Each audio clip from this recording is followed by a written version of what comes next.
Nah, bahkan yang kayak kita ngomong CO2 berbahaya nggak? Tergantung jumlahnya. Ya, kalau CO2 kita lagi ngobrol kan, ya namanya manusia pasti mengeluarkan CO2. Tapi kalau kita satu ruangan, kita misalnya lagi di mobil, bawa dry ice itu kan CO2 padat. Iya. Terus kita nggak buka kaca sama sekali, ya kita akan berbahaya karena kita kehabisan oksigen, bukan karena keracunan CO2-nya gitu.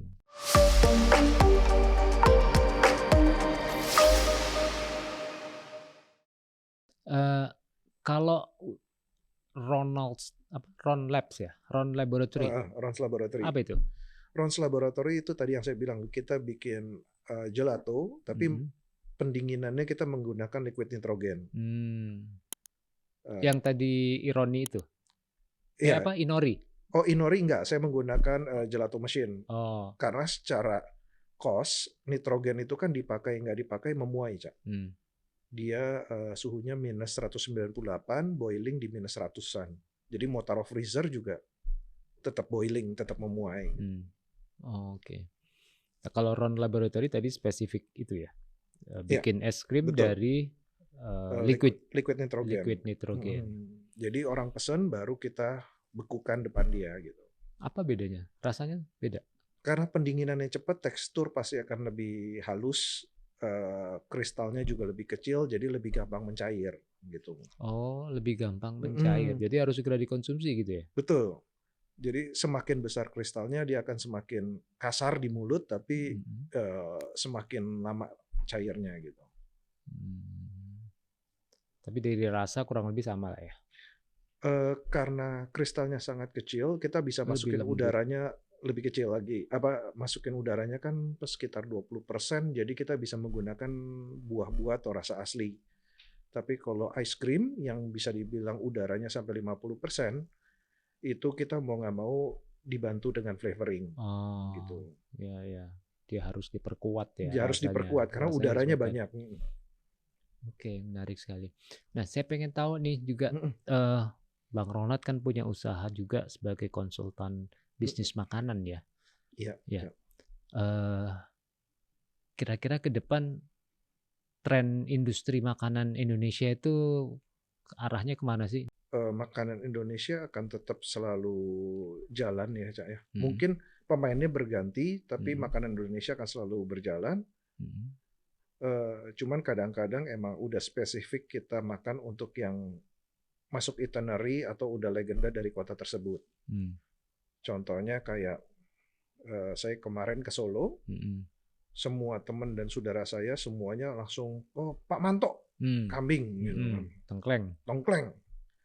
Walaupun ada Pak Bejo, Pak Bu Bejo gitu yang buntelnya lebih enak dan sebagainya, menurut saya juga lebih enak. Tapi karena famousnya itu, ya.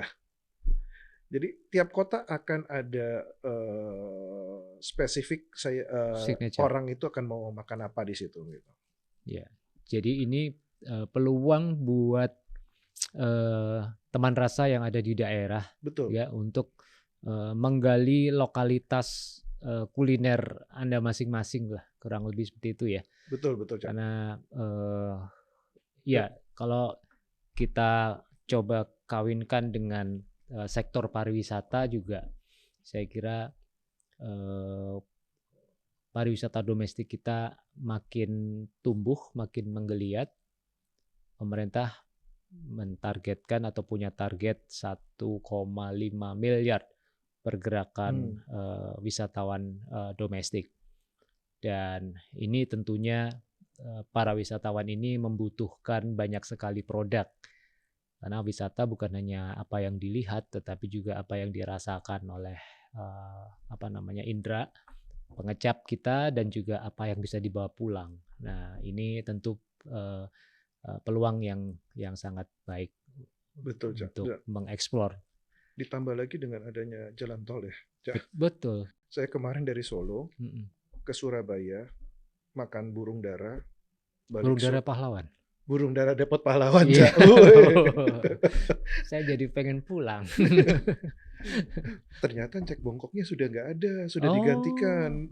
Terus saya sembari kecewa ngomong sama teman saya, enakan kemarin kita makan di Semarang ya, yang ada restoran Chinese klasik. Yuk besok. Wah, bener-bener jadi kita pindah 4 kota hanya untuk nyari burung dara. Itu kalau nggak ada tol saya rasa nggak mungkin lah kita mau. Nggak kejadian. Bicara burung dara, ada yang enak saya pernah coba di Magelang. Di Magelang, ada depot lama gitu, Chinese food. Burung dara bumbu ngohyongnya luar biasa. Wah, itu kita mesti makan bersama. Ya. Jadi saya sepakat, salah satu ini agak melebar dikit ya. Betul bahwa fasilitas jalan tol yang ada, infrastruktur ini sangat mendorong pergerakan penduduk di Jawa, pergerakan wisatawan gitu ya. Benar tadi, orang Surabaya kalau mau pecel Madiun sekarang tinggal ke Madiun 30 menit, 45 menit lah paling lama udah nyampe di Madiun dan menikmati pecel Madiun yang legendaris itu. Betul ya. Dan buat kita yang terbiasa di Jakarta, mereka bilang, oh jauh loh, itu bisa 3 jam. Ya kita sehari-hari ya, jadi bukan suatu masalah gitu. Itu dari Cakung ke sini bisa 2 jam juga. Oke, baik, menarik sekali Bang Ronald. Oke, di segmen yang terakhir ini saya persilakan, saya beri kesempatan nih buat Bang Ronald untuk menginspirasi teman rasa, anak-anak muda untuk mau berwirausaha atau apapun yang akan dikerjakan untuk menekuni, terutama di bidang kuliner ini. Boleh di molecular gastronominya atau mungkin ada inspirasi yang lain yang Bang Ronald bisa sharing. Kalau menurut saya inspirasi itu pasti dari bahan baku yang tersedia. Jadi bahan baku yang tersedia seperti apa? Kemarin saya sempat ke Pontianak untuk kita bikin wine pairing, dan di mana biasanya sayur-sayuran untuk pairing sama steak itu adalah ya kayak lettuce. Sedangkan di sana pakisnya bagus-bagus, luar biasa freshnya. Kenapa nggak menggunakan itu? Dan ternyata saat menggunakan pakis itu jauh lebih enak menurut saya. Nah, buat teman-teman, kalau menurut saya coba mulai gali adalah bahan baku yang tersedia di daerahnya. Coba mulai bikin produk yang bisa dimakan sehari-hari, seperti itu. Nanti baru akan bergulir menjadi bisnis sendiri. Ya. Dan tadi memanfaatkan harus paham pengetahuan bahan dan cara processingnya ya. Iya, dan safety-nya. Dan safety ya. Food safety itu jadi satu hal yang perlu menjadi perhatian di dalam industri makanan kita. Oke, terima kasih Bang Ronald. Terima kasih banyak sudah berbagi dengan kita semua.